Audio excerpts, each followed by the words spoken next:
Sumainyo ang Panginoon.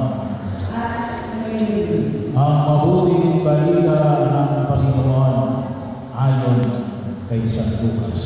Papuri sa iyo, Panginoon.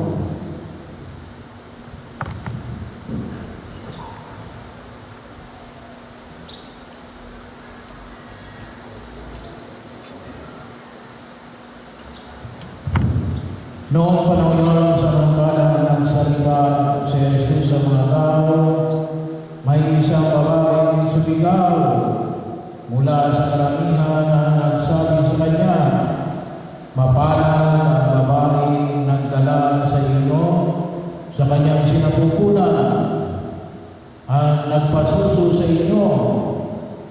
Ngunit sumagot siya, "Higit na mapalad ang mga nakikinig sa salita ng Diyos at tumutupad nito." Ang mabuting balita ng Panginoon.